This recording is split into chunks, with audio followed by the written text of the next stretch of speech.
धनी मनुष्य और निर्धन लाजर की कहानी। एक धनवान मनुष्य था जो वैजनी कपड़े और मलमल पहनता और प्रतिदिन सुख विलास और धूमधाम के साथ रहता था। लाजर नाम का एक कांगल घाव से भरा हुआ उसकी देवारी पर छोड़ दिया जाता था और वह चाहता था कि धनवान की मेज पर की जूठन से अपना पेट भरे, यहाँ तक कि कुत्ते भी आकर उसके घाव को चाटते थे। एक दिन ऐसा हुआ कि वह कंगाल मार गया और स्वर्गदूतों ने उसे लेकर अब्राहम की गोद में पहुंचाया और उसके बाद वह धनवान भी मारा और गड़ गया और अधोलोक में उसने पीड़ा में पड़े हुए अपनी आंखें उठाई और दूर से अब्राहम की गोद में लाजर को देखा।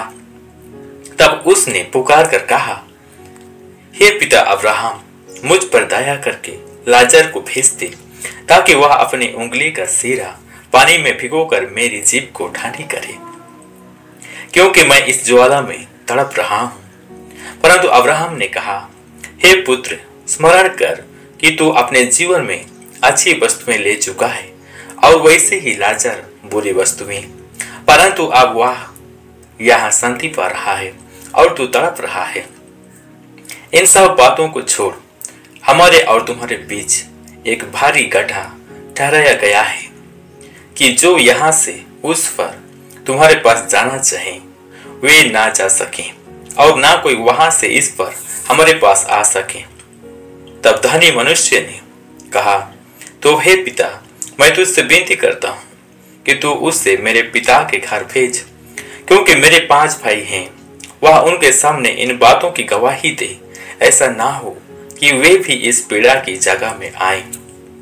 तब अब्राहम ने उससे कहा, उनके पास तो मूसा और भविष्यवक्ताओं की पुस्तकें हैं, वे उनकी सुने।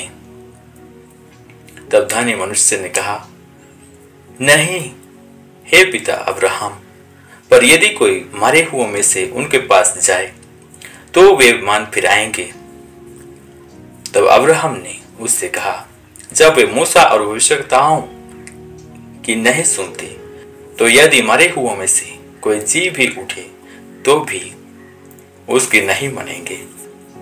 तो मेरे प्रियो, इस प्रकार से प्रभु यीशु मसीह यह जीवन और मृत्यु के विषय में लोगों को समझाए। हाँ मेरे प्रियो, एक दिन हर एक मनुष्य को इस दुनिया से मृत्यु को देखना पड़ेगा और इसीलिए प्रभु यीशु मसीह मृत्यु के विषय में यह लोगों को समझाए कि मरने के बाद हम कहाँ जाएंगे और इस करने से हम स्वर्ग और नरक के विषय में जानने पाते हैं। इसलिए मेरे प्रियो, हमें इस दुनिया में जीते जी मन फिराना है, प्रभु के वचन के अनुसार चलना है, प्रभु को भाई मानना है और तैयारी के साथ जीवन जीने की आवश्यकता है।